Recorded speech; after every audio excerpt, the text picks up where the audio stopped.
పరిశుద్ధ గ్రంథము నుండి అపోస్తుల కార్యముల గ్రంథం 3వ అధ్యాయము 14వ వచనాన్ని చదువుకుందాం. మీరు పరిశుద్ధుడును నీతిమంతుడును నైనా వానిని నిరాకరించి నరహంతకుడైన మనుష్యుని మీకు అనుగ్రహింపుమని అడిగితిరి. దేవుడు తన పరిశుద్ధమైన వాక్యాన్ని మనందరి వెనుకిడిలో దీవించునుగాక. ప్రియులారా, చదవబడినటువంటి ఈ లేఖన భాగంలో పేతురు గారు పరిశుద్ధాత్మ పొందుకున్న తరువాత ఆయన తన ప్రసంగం చేస్తూ ఉన్నప్పుడు అనేక మంది హృదయాలలో పొడవబడినటువంటి వారిగా, అనేక మంది హృదయాలలో నొచ్చుకున్నటువంటి వారిగా, వారు అనేక మంది సంఘములో చేర్చబడినటువంటి పరిస్థితి ఆ రోజుల్లో మనకు కనబడుతూ ఉంది. అయితే ఇక్కడ జరిగినటువంటి సంఘటన ఏంటి అని అంటే, అయ్యా ఏంటి ఈ కార్యం ఎలా జరుగుతున్నాయి? వారి యొక్క సేవ ప్రారంభ దినాలలో ప్రియులారా, వారు జరిగినటువంటి సంఘటన ఏంటి అని అంటే, ఇంచుమించుగా పేతురు యోహానులు ఇద్దరు కలిసి పగలు 3 గంటల ప్రాంతంలో శృంగారం అనేటువంటి దేవాలయం దగ్గరికి వెళ్ళారు. ఆ దేవాలయం దగ్గరికి వెళ్ళినప్పుడు జరిగినటువంటి సంఘటన ఏంటంటే, అక్కడ ఎవరున్నారంటే పుట్టుకతోటే కుంటివాడైనటువంటి ఒక వ్యక్తి ఆ మందిరం దగ్గర ఉన్నాడు. ఎందుకున్నాడు ఆ స్థలములో అనంటే, వచ్చేవారిని వెళ్ళేవారిని భిక్షమెత్తుకోవడానికి అక్కడ కూర్చున్నాడు. వాస్తవానికి వాడు సరిగా నిలబడలేడు, సరిగా నడిచి వెళ్ళలేడు. ఒకవేళ వారి ఇంట్లో వాళ్ళు ఎవరో ఒకరు వచ్చి పొద్దున్నే వచ్చి తీసుకొచ్చి అక్కడ దింపి మరలా వచ్చి సాయంకాల సమయానికి తనని ఇంటికి తీసుకుని వెళ్తూ ఉండేవారేమో. ఏ కారణం చేతనైనను మొత్తానికి వారు ఆ కుంటివాడు అక్కడ ఉన్నాడు. ఇప్పుడు పేతురు యోహానులు వెళ్తూ ఉన్నారు. పేతురు యోహానులు వెళ్తూ ఉంటే వారిని ఏం చేశాడంట, నిదానించి చూస్తున్నాడంట. నిదానించి చూస్తున్నప్పుడు ఒక విషయం గమనించాడు అక్కడ. అరే, వీళ్ళు ఎంత చక్కగా వైట్ బట్టలు వేసుకున్నారు, అసలు ఇస్త్రీ బట్టను అలగట్లేదు వీళ్ళది, అసలు వీళ్ళ దగ్గర ఇంకెంత డబ్బు ఉంటుందో, ఇలాంటి వాళ్ళ దగ్గర మనం బాగా అడిగితే మనకు బాగా మంచిగా కాస్త ఎక్కువగా చేస్తారు. ఎవరైనా ఒకవేళ రూపాయో 2 రూపాయలు 10 రూపాయలు ఇస్తారు. ఎలాంటి వాళ్ళని అడిగితే కనీసం 100 రూపాయలన్నా వస్తుందేమో అని ఆశతో, బాగా ఆశతో తేరి చూస్తున్నాడంట. కానీ వాస్తవానికి ఈ పేతురు యోహానుల దగ్గర చూడటానికి చక్కగా ఉన్నారు, కానీ ఏం లేదు వాళ్ళ దగ్గర, డబ్బులు లేవు. కానీ వాళ్ళు ఒక మాట అన్నారు. ఏమన్నారంటే, అయ్యా నీకు ఇవ్వడానికి మా దగ్గర వెండి బంగారాలు ఏమీ లేవు, కానీ మాకు కలిగినదే నేను మీకు ఇస్తున్నానని చెప్పి అక్కడ ఒక అద్భుతమైనటువంటి మాట వారు చేశారు. ఏంటంటే, నజరేయుడైనటువంటి యేసు నామములో వానిని లేవమని, నడవమని అక్కడ చెప్పారంట. ఎప్పుడైతే ఆ మాట చెప్పారో వెంటనే వాడు లేచి నడవడం మొదలుపెట్టాడు. వాస్తవానికి వాడి వయసు చాలా పెద్ద వయసే.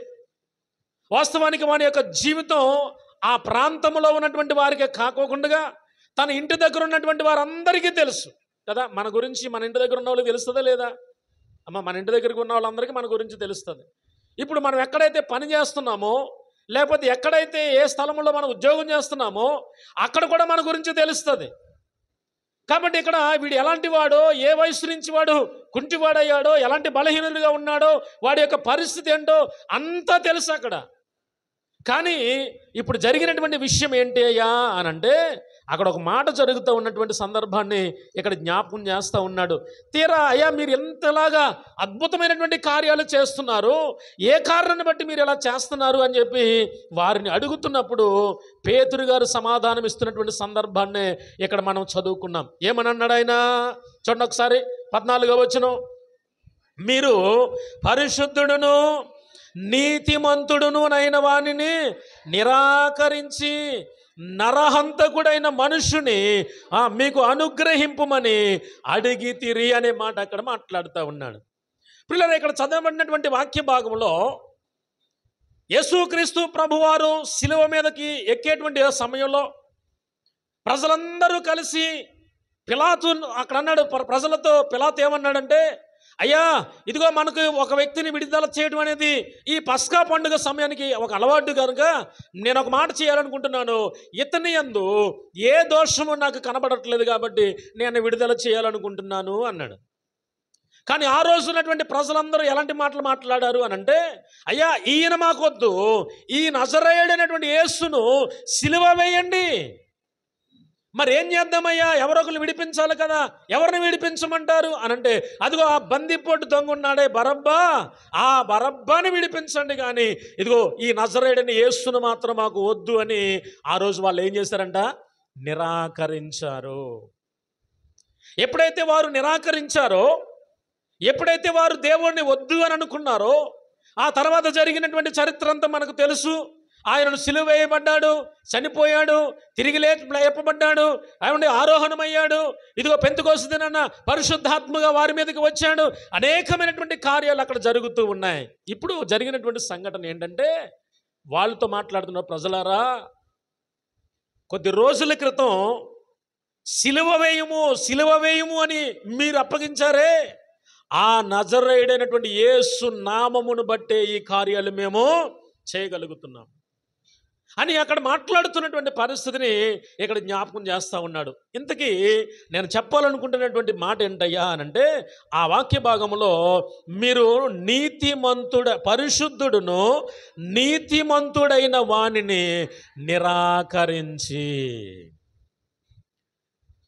పిల్లలు, ఈరోజు వాక్యాన్ని మనం అందిస్తున్నప్పుడు, లేక నేర్చుకుంటున్నప్పుడు, వింటున్నప్పుడు దాదాపుగా 1 గంట సేపు అనర్గళంగా దేవుని వాక్యము మన చెవులోకి వస్తూ ఉంది.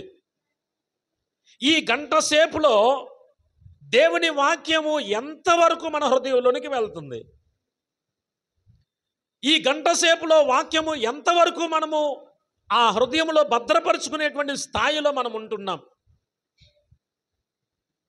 వాక్యాన్ని వింటాం, అలాగ మనం బయటికి వెళ్ళగానే మర్చిపోతాం. అదే కొన్ని స్థలాలలోకి వెళ్ళి చూస్తున్నప్పుడు, కొన్ని స్థలాల్లో వింటున్నప్పుడు ఎన్ని సంవత్సరాలైనా సరే ఆ విషయాలను, ఆ సంఘటనలను మరిచిపోకుండా జాగ్రత్త పెట్టుకుంటాం. ఇక్కడ మనం ఆలోచన చేయాల్సిన విషయం ఏంటి అనంటే, ఆ రోజున ఇశ్రాయేలు ప్రజలు యేసుక్రీస్తు ప్రభువుని నిరాకరించినట్లుగా ఈ వాక్య భాగంలో మనం చూస్తూ ఉన్నాం. ఈ రోజున దేవుని వాక్యాన్ని వింటున్నటువంటి మనం, దేవుని సన్నిధిలో ప్రార్థన చేస్తున్నటువంటి మనం, వాక్యానుసారంగా నడవాలి అని ప్రయత్నం చేస్తున్నటువంటి మనం, నిజంగా మనము దేవుని వాక్యాన్ని నిరాకరించే వారిగా మనం ఉంటున్నామా, లేక దేవుని వాక్యానికి లోబడేటువంటి వారిగా మనం ఉంటున్నామా? ఈరోజు మనం దేన్ని నిరాకరిస్తున్నాం? ఈరోజు దేనిని మనం ఆస్వాదిస్తున్నాం? పనికిరాని విషయాలు ఎన్నో మన హృదయంలో ఉన్నాయి, అనవసరమైన విషయాలు ఎన్నో మన మదిలో ఉన్నాయి. అవసరమైనటువంటి విషయాలు మాత్రం పిల్లరా మన దగ్గర కనబడట్లా, ఉండట్లా. ఇప్పుడు చూడండి, పోయిన వారం ఏం చెప్పాను అని అంటే, చాలామంది దగ్గర నుంచి సమాధానం రాదు.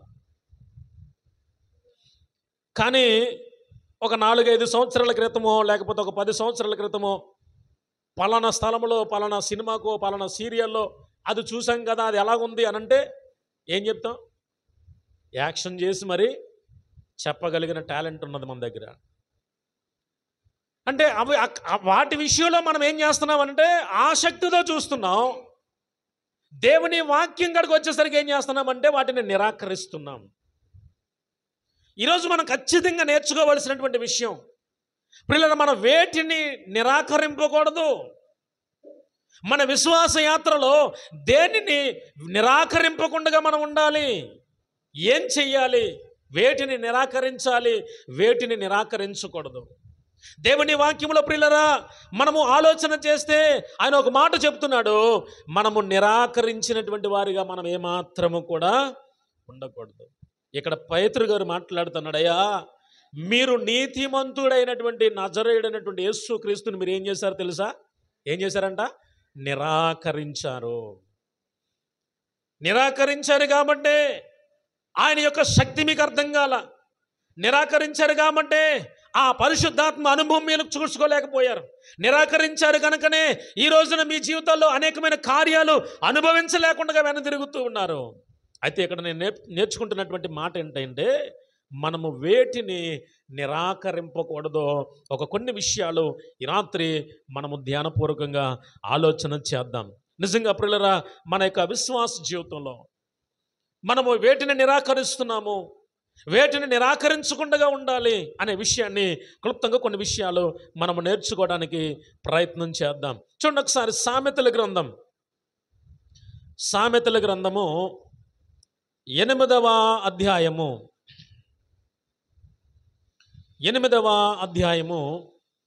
33వ వచనాన్ని మనం చదువుకుందాం. ఉపదేశమును నిరాకరింపక దానిని అవలంబించి జ్ఞానులయ్యుండుడి అనుంది అక్కడ. ఉపదేశమును నిరాకరించక, దేనిని నిరాకరించవద్దు అని వాక్యం సెలవిస్తుంది అనంటే, ఉపదేశమును నిరాకరించవద్దు. ఉపదేశం అంటే ఏంటి అమ్మా? దేవుని యొక్క వాక్యం. దేవుని యొక్క సేవకుడు ఆత్మావేశముతో కొన్ని విషయాలు మనకు బోధిస్తూ ఉన్నప్పుడు విన్నటువంటి వాక్యాలలో ప్రియులారా, ఆ వాక్యాన్ని మనము నిరాకరించేటువంటి వారికి ఒకవేళ ఉంటే మనము ఆశీర్వాదాన్ని చూడలేం.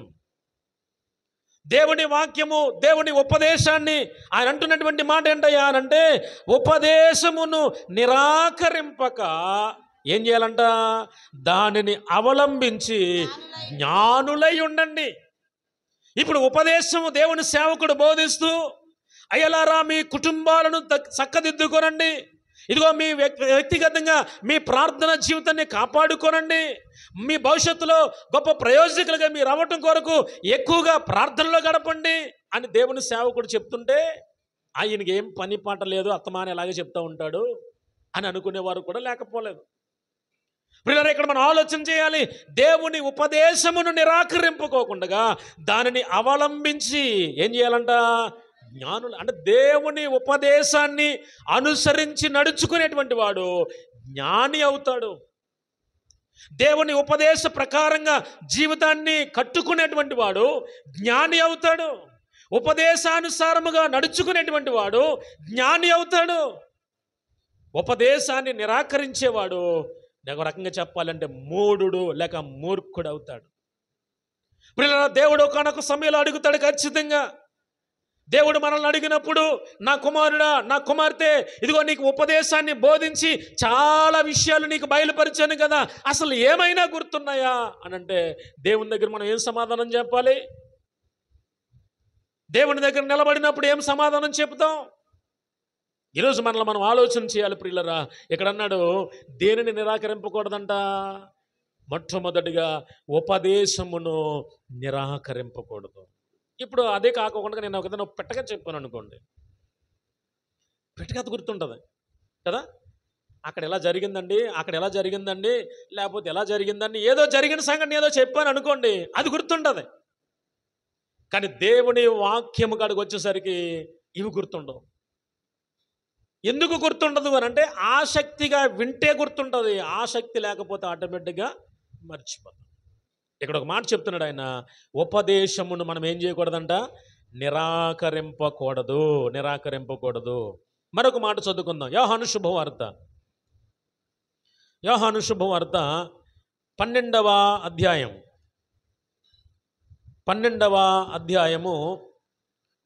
48వ వచనాన్ని ఒక్కసారి సహాయం చేయండి. అక్కడ నన్ను నిరాకరించి నా మాటలను అంగీకరింపని వానికి తీర్పు తీర్చువాడు ఒకడు కలడు. నేను చెప్పిన మాటయే అంత్యదినమందు వానికి తీర్పు తీర్చును అనే మాట అక్కడ మాట్లాడుతూ ఉన్నాడు. చూడండి, ఇక్కడ ఎవరిని నిరాకరిస్తున్నారు అనంటే, దేవుని మాటలు నిరాకరింపకూడదు. యేసుక్రీస్తు ప్రభువారు అక్కడ అంటున్నటువంటి మాట ఏంటయ్యా అంటే, ఇదిగో నన్ను నిరాకరించి, అంటే ఆయన ఏమేమైతే చెప్తున్నాడో, ఏ విషయాలైతే బోధిస్తున్నాడో, దేని కొరకైతే ఆయన హెచ్చరిక చేస్తున్నాడో, ఏ విషయాల్లో మీరు ఇలా ఉండాలని ఆయన అనేక రీతులుగా మాట్లాడుతూ ఉన్నాడో, ఆ మాటలను వారు ఏం చేశారంట? నిరాకరిస్తూ ఉన్నారు చాలామంది.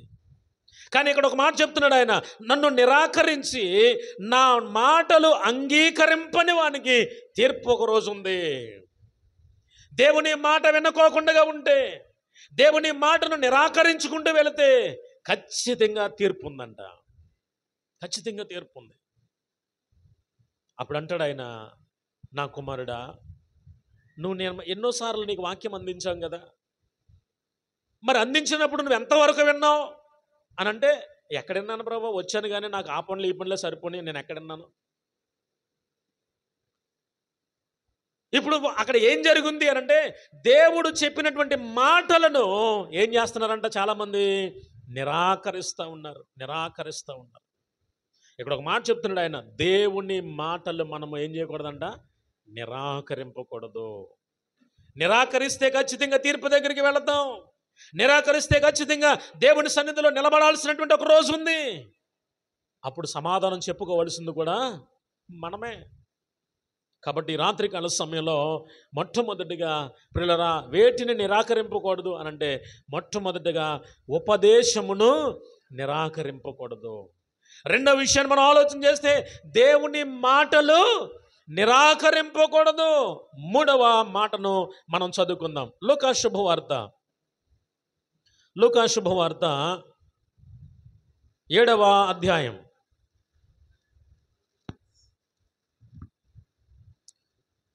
30వ వచనం చదవండమ్మా. పరిసయ్యులను ధర్మశాస్త్రోపదేశకులను అతని చేత బాప్తిస్మము పొందక తమ విషయమైనటువంటి దేవుని సంకల్పమును నిరాకరించిరి అనే మాట అక్కడ మాట్లాడుతూ ఉన్నాడు.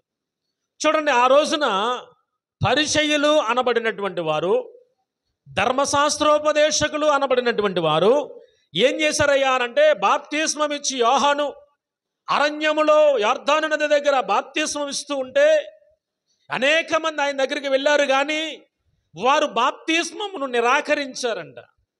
ఇక్కడ ఒక మాట చెప్తున్నాడు ఆయన, ఏం జరిగింది అంటే, ఇదిగో తమ విషయమైనటువంటి దేవుని సంకల్పమును నిరాకరించిరి అని ఉంది అక్కడ.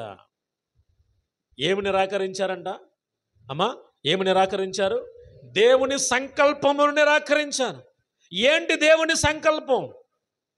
దేవుని సంకల్పం ఏంటి అని అంటే, యేసుక్రీస్తు ప్రభువారు ఆయన పాపము లేకుండా భూమి మీదకి వచ్చిన ఆయన నీతి యావత్తు ఇలా జరగాలని ఆయన ఏం చేయాలనుకున్నాడు అని అంటే, ఇదిగో నేను బాప్తిసం తీసుకోవాలి. వాస్తవానికి బాప్తిసం ఎవరు తీసుకుంటారు అమ్మ? ఎవరు తీసుకుంటారు బాప్తిసం? మానవులు పాపము చేసిన తర్వాత పాప క్షమాపణ నిమిత్తము బాప్తిసం తీసుకుంటారు. ఇప్పుడు యేసు ప్రభు వారు ఆయన పాపం చేశారంటారా అంటే, ఆయన జననంలో కానీ ఎదుగుదలలో కానీ ఎక్కడ కూడా పిల్లల పాపం అనేది ఆయన అంటుకోకుండా జీవితాన్ని గడిపాడు ఆయన. ఇప్పుడు ఇక్కడ మాట చెప్తున్నాడు ఆయన, ఏమంటున్నాడు ఆయన అంటే, మానవులైనటువంటి వారందరూ కూడా అందరూ అంతటా మారు మనస్సు పొందాలి. మారు మనస్సు పొందినటువంటి ప్రతి ఒక్కరూ కూడా ఏమవ్వాలి అనంటే, నీటి మూలంగా బాప్తిసం తీసుకోవాలి. బాప్తిసం తీసుకున్న ప్రతి ఒక్కరూ కూడా యథార్థమైనటువంటి జీవితాన్ని గడపాలి. అక్కడితోటే కాకోకుండా పరిశుద్ధాత్మ అభిషేకము వరకు కనిపెట్టేవారుగా ఉండాలని దేవుని లేఖనం జ్ఞాపకం చేస్తూ ఉంది.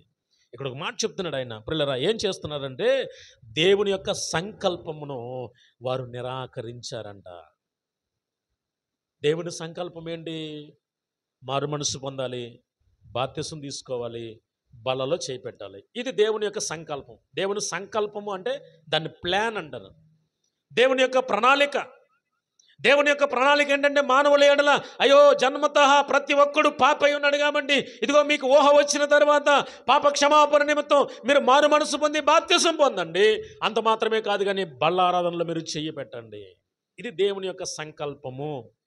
మన సహవాసం పేరేంటి అమ్మా? దేవుని సంకల్ప సంఘాల సహవాసం.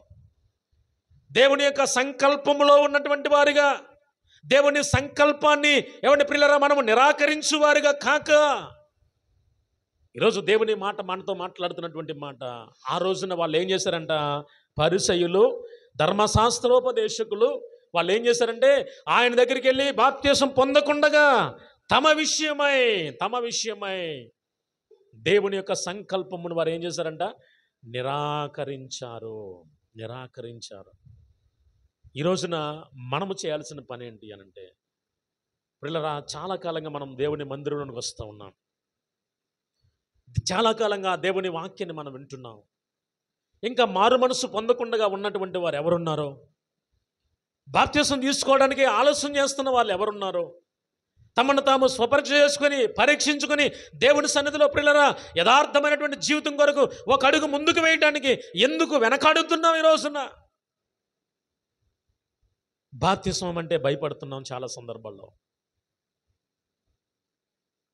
మన జీవం ఏ పాటిది, మన బ్రతుకులు ఏ పాటివి, అసలు మనం ఎంతటి వారం? పిల్లరా ఈరోజు మనం ఆలోచన చేయాలి. దేవుని సంకల్పమును నిరాకరించకూడదు. మూడవది ఏంటంట, దేవుని యొక్క సంకల్పమును నిరాకరించకూడదు. ఏంటి దేవుని సంకల్పం? బాప్తిస్మము, మారు మనస్సు, రక్షణ అనుభవం. ఆ రోజున పరిసయ్యులుగా ఉన్నటువంటి వారు, సద్దూకయ్యులుగా ప్రియుల ధర్మశాస్త్రోపదేశకులుగా ఉన్నటువంటి వారు వాస్తవానికి ఏమంటే పరిసయ్యులు ధర్మశాస్త్రోపదేశకులు అంటే ధర్మశాస్త్రాన్ని అనగా పాత నిబంధన గ్రంథాన్ని అనర్గళంగా బోధించగలిగినటువంటి వారు, అనర్గళంగా మాట్లాడగలిగినటువంటి వారు, కంఠస్థ పెట్టగలిగినటువంటి వారు. చాలా మంచి ఏమండి వారి యొక్క వేషధారణ చాలా ఉన్నతమైనదే. కానీ అలాంటి వారు కూడా ఏం చేశారంట, దేవుని యొక్క సంకల్పమును నిరాకరించినట్లుగా వాక్య భాగంలో మనం చూస్తున్నాం. కాబట్టి మనము ఏం చేయకూడదనంట ప్రియులరా, 3 మాటలు చెప్పాను. మొట్టమొదటిది దేవుని యొక్క ఉపదేశమును నిరాకరింపకూడదు. రెండవదిగా దేవుని మాటలు నిరాకరింపకూడదు. మూడవదిగా దేవుని యొక్క సంకల్పమును నిరాకరింపకూడదు. 4వ విషయాన్ని జ్ఞాపకం చేస్తాను. రోమిలకు రాసినటువంటి పత్రిక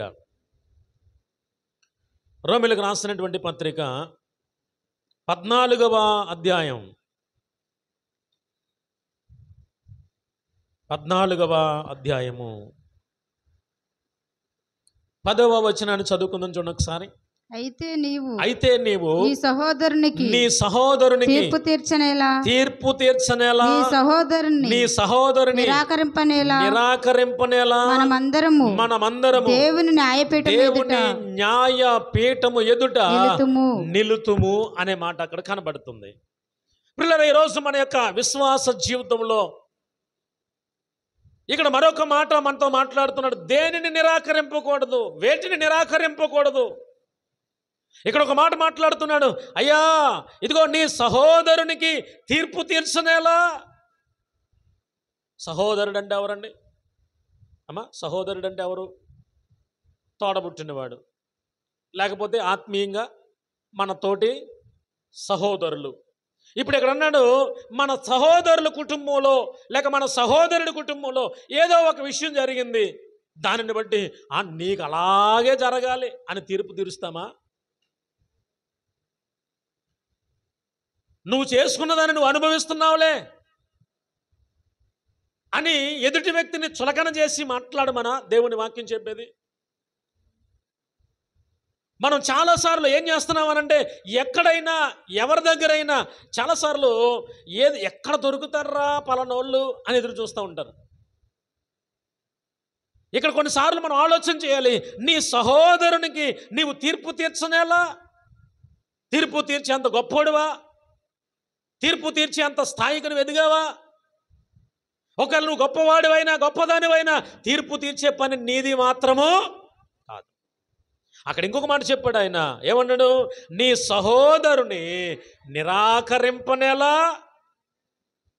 నీ సహోదరుని నిరాకరిస్తున్నావా? ఏదో చిన్న చిన్న విషయాల వల్ల, వీడికి నాకు సంబంధం లేదు, వాళ్ళకి నాకు సంబంధం లేదు, వాళ్ళతో నాకు పని లేదు, వీళ్ళతో నాకు పని లేదు, తోడబుట్టిన వారితో పని లేదు, ఏమండి మన యొక్క ఆ తోడికోడళ్ళతో పని లేదు, లేకపోతే తోడళ్ళతో పని లేదు అన్నట్లుగా ఎవరికి వారిని నిరాకరించుకుంటూ వెళ్ళిపోతే అక్కడ ఇంకో మాట చెప్పాడు ఆయన, నీ సహోదరునికి తీర్పు తీర్చనేలా అని చెప్పిన ఆయనే ఆ తర్వాత ఇంకొక మాట అన్నాడు. ఏమన్నాడు ఆయన? నీ సహోదరుని నిరాకరింపనేలా, నువ్వు తీర్పు తీర్చినా నిరాకరించినా ఇప్పుడు ఏమవుతుంది అంటే మనందరము కూడా ఎక్కడ ఉంటామంట? దేవుని న్యాయపీఠము ఎదుట నిలబడాలి. దేవుని యొక్క న్యాయపీఠం ఎదుట నిలబడినప్పుడు, నా కుమారుడా, నా కుమార్తె, నీకు భూమి మీద ఆయుష్కాలం ఇచ్చినప్పుడు నీ ఆయుష్కాలంలో, నీ విశ్వాస యాత్రలో, నీ యొక్క భక్తి జీవితంలో నీవు ఎంతవరకు నీవు నిలకడగా ఉన్నావు? నీ సహోదరుని విషయంలో నీ ఇష్టం వచ్చినట్టుగా మాట్లాడావు. నీ సహోదరుడి విషయంలో అతన్ని నిరాకరించుకుంటూ వచ్చావు. నీ సహోదరుడి విషయంలో తీర్పు తీర్చుకుంటూ వచ్చావు. ఇప్పుడు నీ సంగతి ఏంటి చెప్పు? అసలు మాట్లాడదా? ఇప్పుడు ఏం చేస్తావు చెప్పు అని దేవుడు మనం నిలబెట్టి మాట్లాడితే ఏం చెప్తాను చెప్పండి? పోనీ ఎక్కడలాగా అక్కడ ఉంటుందంటారా?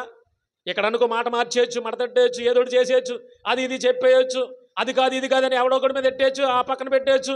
కానీ దేవుడు సమస్తము చూస్తున్న దేవుడు. ఆయన దగ్గర మాట్లాడితే, అసలు ఆయన దగ్గర నిలబడితే, తీర్పు తీర్చే సమయంలో ఒకవేళ నువ్వు అక్కడ నిలబడితే అసలు నీ పరిస్థితి ఏంటి? ఈ రాత్రి ప్రియులరా, మనం ఏం చేయాలి అనంటే మన సహోదరులను నిరాకరింపకూడదు. ఒకవేళ ఏదో చిన్న చిన్న విషయాలు వస్తాయి, మనస్పర్ధలు వస్తాయి.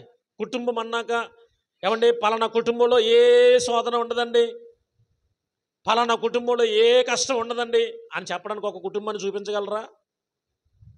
ఈ భూమండలం మీద ఏ కుటుంబాన్ని అడిగినా రకరకాల మాటలు వస్తూనే ఉంటాయి కూడా.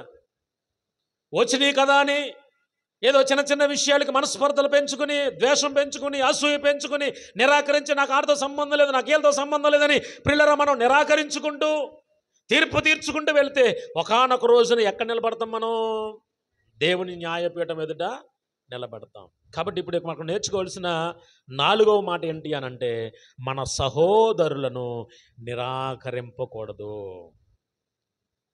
ఒకవేళ నీ సహోదరుడు తోడబుట్టిన గావిడ కావచ్చు, సంఘ సభ్యుడే కావచ్చు, ఆపదల్లో ఉండి నీ దగ్గర సహాయం కోరి వస్తే ఖచ్చితంగా నువ్వు గుప్పులు విప్పాల్సిందే.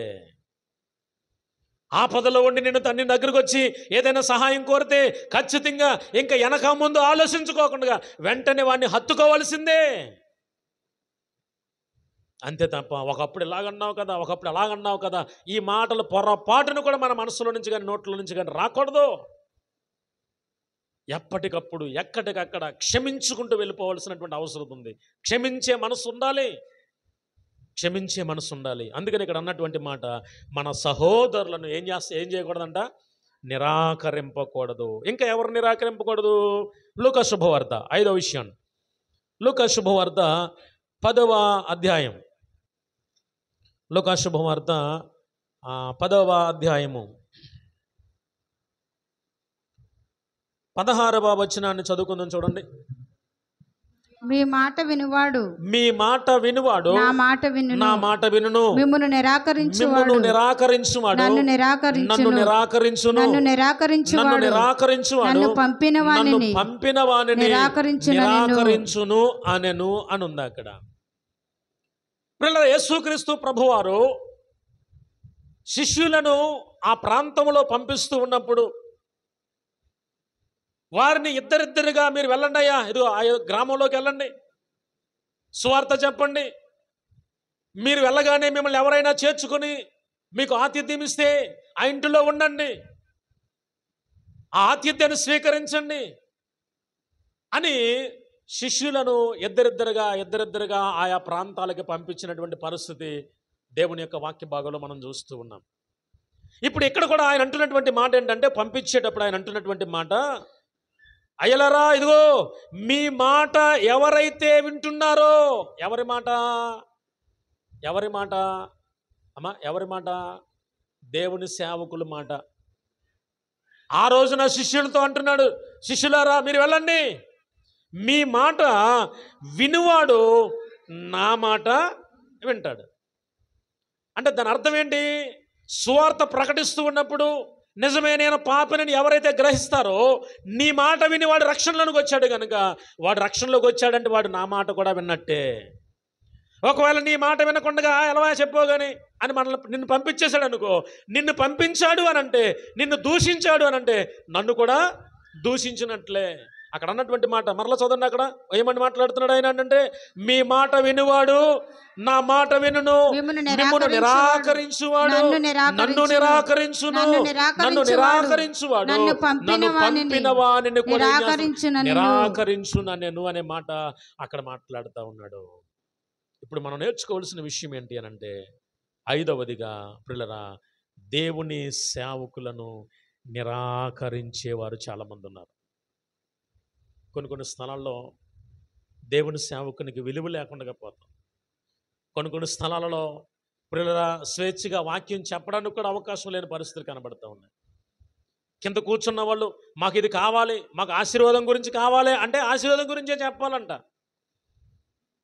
ఇప్పుడు దేవుని సేవకుడు ఈ రోజున శనివారం వచ్చింది, ఈరోజు ఆదివారం వచ్చింది, ఏం వాక్యం చెప్పాలి అని దేవుని దగ్గర కనిపెట్టి ఏమండి వాడు ఏ పని చేసుకుంటున్నప్పటికీ కూడా ఎక్కడ వెతకాలి, వాక్యాన్ని వెతికి ఏం బోధించాలి, వారికి ఏం చెప్పాలని దేవుని సహాయం కొరకు ఎదురు చూసి ఆ సమయానికి ఒక వాక్యాన్ని సిద్ధపరుచుకుని దేవుని వాక్యాన్ని అందించేటువంటి దానికి బదులుగా కొన్ని స్థలాల్లో ఏం చేస్తారంటే, ఈరోజు పలానా దాని గురించి చెప్పు అనంటే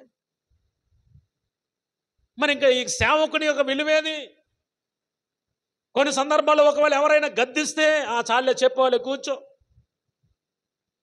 గద్దింపు చెప్పకూడదు, హెచ్చరించి చెప్పకూడదు. ఎంతసేపు కూడా నిన్ను ఎలాగా మెల్లిగా ఏం చేయాలంటే దాన్ని మెల్లిగా వెనకాల నుమురుతూ పర్వాలేదులే, పాపం చేసినా పర్వాలేదులే, ఏం చేసినా పర్వాలేదులే, ఎలాగున్నా పర్వాలేదులే అని వెనకాల ఏం చేయాలంట, వాళ్ళని ప్రోత్సహించాలంట. అలాంటి చెప్పే బోధ వినసంపుగా ఉంటుంది. అబ్బా భలే చెప్పారండి, దేవుడు ఆశీర్వదిస్తాడండి. ఆశీర్వదించనని ఎక్కడ చెప్పలేదే. ప్రతి ఆశీర్వాదం ముందు ఆయన ఒక కండిషన్ పెట్టాడు కదా దేవుని వాక్యంలో. ఏ ఆశీర్వాదమైనా చదవండి, దానికి ముందు ఒక కండిషన్ పెడతాడు. ఇలాగుంటే ఈ ఆశీర్వాదం నీకు వస్తుంది అంటాడు. ఇక్కడ ఆ ఉండాల్సిన కండిషన్లు పక్కన పెట్టేసి ఆ ఆశీర్వాదం ఒక్కటే మనం తీసుకుంటూ ఉంటాం. ఈరోజు మనం ఆలోచన చేయాలి ప్రియులారా. దేవుని వాక్యము, దేవుని సేవకుడు ఆత్మావేశముతో మనకు అందిస్తున్నప్పుడు ప్రియులారా, దేవుని సేవకునికి ఏమంటే మనము అక్కడ ఏం చెప్తున్నాడు అంటే, దేవుని యొక్క సేవకులను నిరాకరింపకూడదు. ఈరోజు ఎంత భయంకరమైనటువంటి పరిస్థితులు నేటి దినాల్లో మనం చూస్తున్నాం. ఎప్పుడైతే ఆ మాట చెప్పాడో ఆ 70 మంది 17 వచ్చిన చదవమ్మా, ఆ 70 మంది శిష్యులు సంతోషముతో తిరిగి వచ్చి, అయ్యా ప్రభువా, దయ్యములు కూడా నీ నామమున మాకు లోబడుతున్నాయని చెప్పేసి అక్కడ మాట్లాడుతూ ఉన్నారు. ప్రభు చెప్పి వెళ్ళమన్నగానే వెళ్ళారు. మొత్తానికి ఎక్కడన్నా దయ్యాలు పట్టుకుని వాడు ఉంటే వాడి దగ్గరికి వెళ్ళి ప్రార్థన చేస్తే అయ్యో యేసు నామములు అనగానే పారిపోతున్నాయంట. ఆ మాట వినగానే వీళ్ళు సంతోషంతో వచ్చేసి అంటున్నారు, అయ్యా నీ పేరు చెప్తే చాలయ్యా దయ్యాలు కూడా వెళ్ళిపోతున్నాయి, నీ పేరు పలికితే చాలయ్యా అద్భుతాలు జరుగుతున్నాయి అని చెప్పేసి అక్కడ వారు అన్నటువంటి మాట అక్కడ జ్ఞాపకం చేస్తూ ఉన్నాడు. పిల్లలు ఇక్కడ జరిగినటువంటి సంఘటన ఏంటంటే, మనము దేవుని యొక్క సేవకులను ఏం చేయకూడదంట, నిరాకరింపకూడదు. 6వ విషయాన్ని కూడా నేను మీకు జ్ఞాపకం చేస్తాను. హెబ్రీయులకు రాసినటువంటి పత్రిక 12వ అధ్యాయము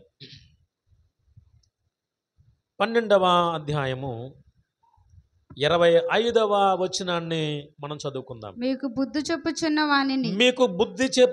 వానిని నిరాకరింపకుండునట్లు చూచుకొనుడి. వారు భూమి మీద నుండి బుద్ధి చెప్పిన వానిని నిరాకరించినప్పుడు తప్పించుకొనకపోయిన ఎడల పరలోకము నుండి బుద్ధి చెప్పుచున్న వానిని విసర్జించు మనము తప్పించుకొనకపోవుట మరి నిశ్చయము కదా అనే మాట అక్కడ మాట్లాడుతున్నాడు. చూడండి అక్కడ అన్నటువంటి మాట ప్రారంభంలో, మీకు బుద్ధి చెప్పుచున్న వానిని నిరాకరింపవద్దు.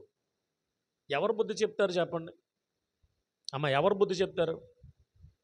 ఇప్పుడు పుట్టిన పిల్లోడికి వాడు ఎదుగుతూ ఉన్నప్పుడు వాడు ఒకవేళ బాల్యంలోనే మట్టి తింటున్నాడంటే, ఒరే ఇది తినకూడదని చెప్పేది ఎవరు అమ్మా? మట్టి తినకూడదని చెప్పిన ఏమండి బలపాలు తినకూడదని చెప్పిన, జాగ్రత్తగా ఉండాలని చెప్పిన, ఎక్కువగా తల్లిదండ్రులు బిడ్డల క్షేమం కొరకు బుద్ధి చెప్తూ ఉంటారు. ఆ బుద్ధి చెప్పే క్రమంలో మరీ మాట వినకపోతే బెత్తం వాడతారు, దండిస్తారు. ఎందుకు ఎందుకు పాడైపోకూడదు అని. ఇప్పుడు ఇక్కడ అన్నాడు, మీకు బుద్ధి చెప్పుచున్న వానిని నిరాకరింపకుండా చూసుకొనండి. ఎవరెవరు ఎక్కడెక్కడ బుద్ధి చెప్తారు చెప్పండి మనకి. అమ్మా, మన జీవితంలో చాలా సందర్భాల్లో మనకు బుద్ధి చెప్పిన వాళ్ళు ఉన్నారు. ఎప్పుడైనా గుర్తొచ్చాయా? మనకు బుద్ధి చెప్పిన వాళ్ళు ఎవరున్నారు? ఇంట్లో తల్లిదండ్రులు బుద్ధి చెప్తారు. ఒక 3-4 సంవత్సరాలు వస్తే వాడిని స్కూల్లో వేయగానే స్కూల్లో టీచర్స్ బుద్ధి చెప్తారు. హై స్కూల్కి వెళ్తే హై స్కూల్లో టీచర్లు బుద్ధి చెప్తారు, జ్ఞానం నేర్పుతారు. ఆ తర్వాత ఇంకా కాలేజీకి వెళితే అక్కడ వాళ్ళు బుద్ధి చెప్తారు, జాగ్రత్తగా ఉండమని చెప్తారు, చదవమని చెప్తారు. ఇక సంఘములో దేవుని సేవకుడు కూడా బుద్ధి చెప్తాడు, గద్దిస్తాడు. గద్దింపుకు లోబడకపోతే శిక్షాదండన అనేది ఉన్నది. ఎందుకు గద్దిస్తాం? పిల్లల్ని ఎందుకు గద్దిస్తారండి? ఎందుకు గద్దిస్తారు? ఇప్పుడు బయట ఎవడో పోతున్నాడు, ఆడ తాగేసి తిరుగుతూ ఉన్నాడు, ఆడ తాగేసా తిరుగుతూ ఉన్నాడు అనుకుందాం. వాడు మన పిల్లోడు కాదు, వాడిని పట్టించుకోం. ఆడి గురించి ఒకవేళ ఆడు పలానా వాడు పిల్లోడని తెలిస్తే ఆడు అలా పాడైపోయాడు అయ్యో అని ఒక మాట అనేది వదిలేస్తాం అంతే. ఒకవేళ అంతగా భారం ఉంటే కాసేపు వాడి కోసం ప్రార్థన చేస్తాం.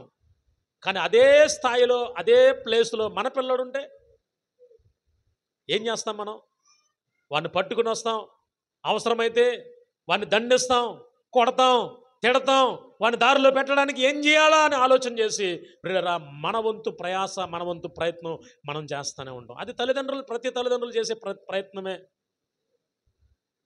కానీ విచారకరమైన విషయం ఏంటంటే చేయి దాటిపోయేదాకా ప్రయత్నాలు చేయట్లేదు. ఈ రోజున పిల్లలు మన చేయి దాటిపోయే వరకు కూడా మనం ప్రయత్నాలు చేయట్లా. చేయి దాటిపోయిన తర్వాత అప్పుడు అయ్యో అంటే వాడు మన మాట వినే పరిస్థితుల్లో ఉండట్లేదు.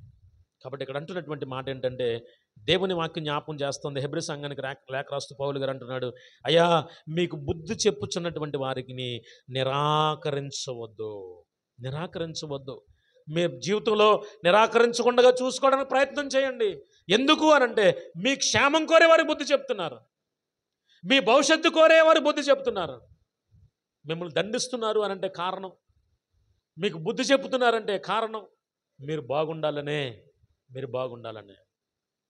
బయట పిల్లలు ఎవరైనా పాడైపోయారంటే ఆడు ఎలాగుంటే మనకెందుకు అనుకుంటాం. కానీ మన పిల్లలు బాగుండాలనుకున్న వాళ్ళు ప్రతి తల్లిదండ్రులు కూడా ఏం చేస్తారంటే ఖచ్చితంగా మనకి బుద్ధి చెప్తారు. మరొక మాట మనం చదువుకుందాం. చూడండి, చివరిగా 7వ మాట మనం చదువుకుందాం. పేతురు రాసినటువంటి 2వ పత్రిక,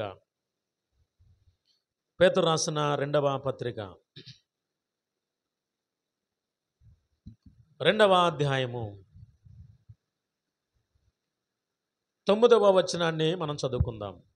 భక్తులను శోధనల నుండి తప్పించుటకును దుర్నీతి పరులను ముఖ్యముగా మలినమైన దురాశ కలిగి శరీరానుసారముగా నడుచుకొనుచు ప్రభుత్వమును నిరాకరించుచు శిక్షలో ఉంచబడిన వారిని తీర్పు దినము వరకు కావలిలో ఉంచుటకును ప్రభువు సమర్థుడు తెగువగలవారును స్వేచ్ఛాపరులనై మహాత్ములను దూషింప వెరవక ఉన్నారు అనే మాట అక్కడ మాట్లాడుతూ ఉన్నాడు.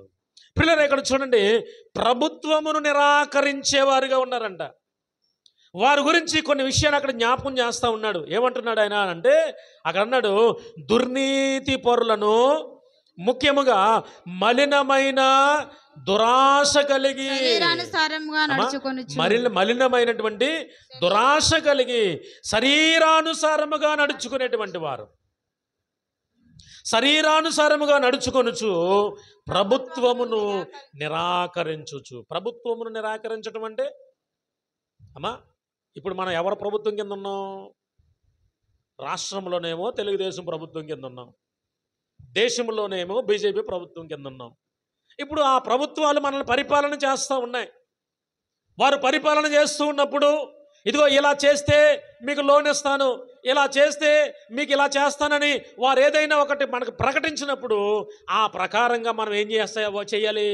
మనకి ఆ టైంకి ఏది తెమ్మన్నారో, ఏది పట్టురమ్మన్నారో వాటన్నిటిని కూడా మనం సమకూర్చుకుని పట్టుకెళ్ళి ఇస్తే, అది ఏదైనా కానివ్వండి, పెన్షనే కానివ్వండి, లోనే కానివ్వండి, ప్రభుత్వం ఇస్తానన్నప్పుడు మనం వాళ్ళ దగ్గరికి వెళ్ళి తీసుకుంటే వస్తాయి, కావాల్సినవన్నీ ఇస్తే. ఇప్పుడు ప్రభుత్వం మనకి చక్కగా స్వేచ్ఛగా తిరగమని చెప్పి మొన్న ఆదివారం కూడా చెప్పానన్నమాట. ఇప్పుడు బళ్ళు కొనుక్కుంటున్నాం, బండి ఉన్నది కదా అని చెప్పి బండి మీద ఇద్దరు తిరగాల్సిన వారు ఒక నలుగురు ఎక్కి తిరుగుతూ ప్రభుత్వం వారు ఎదురుకుండా అక్కడ పోలీసులు కనబడుతూ ఉంటే వాళ్ళు ఎదురుకుండగా చక్కర్లు కొట్టుకుని తిరిగాడు అనుకోండి, వాళ్ళు ఏం చేస్తారు? ఇప్పుడు అరే భలే తిరుగుతున్నారా, ఇద్దరికనిద్దు నలుగురు ఎక్కించి తిరుగుతున్నారా అంటారా? అమ్మా వాళ్ళకి కేకేసి ఏం చేస్తారు? దండేస్తారు. వాళ్ళకి ఏం చేస్తారు? వాళ్ళని వెంటనే వాళ్ళని ఆపి పెనాల్టీ చేస్తారు, ఫైన్ కట్టాలి. ప్రభుత్వాన్ని నిరాకరించినందువల్ల ఖచ్చితంగా ఫైన్ కట్టాల్సిందే. ఇప్పుడు ఇక్కడ అంటున్నటువంటి మాట ఏంటంటే, వీళ్ళందరూ కూడా ఎలాగున్నారయ్యా అని అంటే, ప్రభుత్వమును నిరాకరించుచు ఆఖరికి శిక్షలో ఉంచబడిన వారిని పిల్లలు ఎక్కడ అన్నాడు, తీర్పు దినము వరకు కావలిలో ఉంచడానికి ప్రభువు సమర్థుడు. ప్రభుత్వమును నిరాకరించుట. పరలోకములో కూడా పిల్లరా, పరలోకములో కూడా దేవుని యొక్క దూతలు, కోటాను కోట్ల దూతలను దేవుడు చేసుకున్నాడు. ఆయన సింహాసనము మహిమ కలిగినటువంటి స్థలములో ఆయన సింహాసనం పెట్టాడు. ఆ సింహాసనం చుట్టూ కూడా ఎవరిని పరిశుద్ధుడు అని కోటాను కోట్ల దూతలతో నిత్యము అక్కడ ప్రతిగానాలు చేస్తున్నటువంటి దేవదూతల సమూహములో కొన్ని ప్రధానమైనటువంటి దూతలుగా దేవుడు కొన్ని దూతలను పెట్టాడు. వాటిలో కొన్ని ప్రధానమైనవి ఏమంటే మనకు తెలుసు. ఎవరు వాళ్ళు? 1 మికాయేలు, 2 గాబ్రియేలు, 3 లూసిఫరు, 4 రఫాయేలు. ఇలాగ కొన్ని దూతలు ఉన్నాయి. ఆ దూతలకి దేవుడు కొన్ని పనులు పెట్టాడు. ఒక్కొక్క దూతకి ఒక్కొక్క రకమైనటువంటి పని. ఇప్పుడు ఇక్కడ జరిగినటువంటి సంఘటన ఏంటంటే, అందులో లూసిఫర్కి ఒక పని అప్పగించాడు, ఆరాధన చేసేటువంటి పని. ఒక మాటలో చెప్పాలంటే కోయర్ లీడర్ అని వచ్చానమాట. ఆరాధన చేసేటువంటి పని సాతానుకి పెట్టాడు. ఇప్పుడు దేవుడు వారికి ఆయా పనులు నియమించినప్పుడు ఆ పనులు చేసుకుంటూ వెళ్ళిపోతే ఈరోజు ఇంత పరిస్థితి వచ్చుండేది కాదు. ఏం చేశాడు తెలుసా? దేవుడు ఏర్పాటు చేసినటువంటి క్రమాన్ని, దేవుడు నియమించినటువంటి ఆ ప్రభుత్వపు అధికారాన్ని అతను ఏం చేశాడు తెలుసా? దుర్వినియోగం చేసుకున్నాడు. నేను ఎన్ని స్థలాలకి తిరగగలుగుతున్నాను కదా, ప్రభు ఎక్కడుంటే అక్కడ నేను పక్కనే ఉండగలుగుతున్నాను కదా, ఎటొచ్చి నాకు ఆయనకి మధ్య తేడా ఏంటి అని అంటే, నేను నిలబడుతున్నాను, ఆయన కూర్చుంటున్నాడు, అంతే తేడా. ఇంత ఉన్నతమైనటువంటి స్థితిలో నేను ఉన్నాను కాబట్టి ఎప్పుడైనా సరే నేను ఆ సింహాసనం మీద కూర్చుందాము అని అనుకున్నాడు, అంతే. ప్రభుత్వమును నిరాకరించాడు. ఎప్పుడైతే నిరాకరించాడో ఆ ఉన్నటువంటి మహిమను కోల్పోయాడు, పాతాళంలోనికి గంటపడ్డాడు. ఈ రోజున వాడు వస్తూ కొన్ని కోట్ల దూతలను పిల్లల భూమి మీదకి తీసుకుని వచ్చేసాడు. ఇప్పుడు జరుగుతున్నటువంటి పరిస్థితి ఏంటంటే, ఈ రోజున అనేకమైన భూమి మీద పుట్టిన ప్రతి మానవుణ్ణి కూడా పాడు చేయడానికి సాతానుడు విరివిగా వాడుకున్నటువంటి సమయాన్ని సద్వినియోగం చేసుకుంటూ చాలా ప్రయాసపడుతూ ఉన్నాడు. కానీ దేవుణ్ణి నమ్మినటువంటి మనమే సరైన కోణంలో ప్రయాసపడలేకపోతున్నాం. దేవుని నమ్మినటువంటి మనమే సరైన రీతిలో దేవుని స్వార్థ పరిచర్యలు ప్రయాసపడలేకపోతున్నాం. కానీ పిల్లల సాతానుడు తన వంతు చాలా ప్రయాసపడి వాడి పని వాడు చేసుకుంటున్నాడు. ఇక్కడ మనం ఆలోచన చేయాల్సిన విషయం ఏంటి అని అంటే, ప్రభుత్వములను నిరాకరింపకూడదు. మన దేవుడు కూడా మనకు ప్రభు అయి ఉన్నాడు. మనలను పాలించు ప్రభు ఆయన మేపు గొర్రెలము అంటాడు ఒక సందర్భంలో. కాబట్టి ఇక్కడ మనం ఆలోచన చేస్తే పిల్లరా, ప్రభుత్వమును కూడా మనం ఏం చేయకూడదంట? నిరాకరించకూడదు. కాబట్టి రాత్రికాల సమయంలో వేటిని నిరాకరించాలి, వేటిని నిరాకరించకూడదు అని అంటే ఒక 7 మాటలు నేను మీ ముందుకు తీసుకుని వచ్చాను. ఏంటయ్యా అని అంటే పిల్లరా, మొట్టమొదటిది ఉపదేశమును నిరాకరింపకూడదు. రెండవదిగా దేవుని యొక్క మాటలను నిరాకరింపకూడదు. మూడవదిగా దేవుని యొక్క సంకల్పమును నిరాకరింపకూడదు. నాలుగవదిగా మన సహోదరులను నిరాకరింపకూడదు. ఐదవదిగా దేవుని సేవకులను నిరాకరింపకూడదు. ఆరవదిగా మీకు బుద్ధి చెప్పుచున్న వారిని నిరాకరింపకూడదు. చివరిగా ప్రభుత్వమును నిరాకరింపకూడదు. కాబట్టి అలాగున మనం ఉంటూ దేవుని కృపల ముందుకు సాగిపోవడానికి మన వంతు మనం ప్రయత్నం చేద్దాం. ఈ రాత్రికాల సమయంలో ప్రియరా దేవుని సన్నిధిని మనం అనుభవించడానికి ప్రయత్నం చేస్తూ ఉన్నాం. ఈ సంపూర్ణ ఉపవాస ప్రార్థన కూడిక దాదాపు 7 గంటలకు ప్రారంభించినటువంటి ప్రార్థన కూడిక తెల్లవారులు 4 దాటే వరకు మనం ఈ స్థలంలో ఉంటాం. ఇప్పుడు చాలా కార్యక్రమాలు ఉంటాయి. మనము ఓపిక తెచ్చుకుని నెలకొకసారి ఈ విధంగా ఓపికగా దేవుని మందిరంలో కూడుకుని దేవుని స్తుతించడం, దేవుని నామాన్ని ఘనపరచడం, మనకున్న అవసరతలు దేవునితో చెప్పుకోవడం ఎంత గొప్ప భాగ్యం దేవుడిచ్చాడండి. నిజంగా ఎంత గొప్ప భాగ్యం. ఈ సమయాన్ని మనం సద్వినియోగం చేసుకుందాం. ఈ సమయాన్ని మనం వినియోగించుకుందాం. ఒక దినము దేవుని సన్నిధిలో గడిపితే అది 1000 దినముల కంటే శ్రేష్టం. కాబట్టి ఈ రాత్రంతా కూడా యాకోబు ఎబ్బేకు రేవు దగ్గర పెనుగులాడినట్లు మనము కూడా పిల్లరా ఇదిగో ఈ వర్తమానం అయిన తర్వాత, సాక్ష్యాలు విన్న తర్వాత ఒకరి కోసం ఒకరు ప్రార్థన చేసుకుంటూ అనేకమైనటువంటి ప్రార్థన అంశాలు మనం ఎత్తిపట్టి ప్రార్థన చేస్తూ మన కుటుంబాల గురించి వ్యక్తిగతంగా ప్రార్థన చేసుకునేటువంటి ప్రార్థన అవకాశాన్ని దేవుడు మనకి ఇస్తున్నాడు కనుక మనము సద్వినియోగం చేసుకుంటూ కన్నీరు కారుస్తూ పశ్చాత్తాప హృదయంతో దేవుని సన్నిధిలో ప్రార్థన చేద్దాం. అలాంటి కృప, అలాంటి ధన్యత దేవాది దేవుడు మనకును మన కుటుంబాలకును దయచేసి నడిపించును గాక. ఆమె దేవుడి మాటలు దీవించును గాక. ప్రార్థన చేసుకుందాం.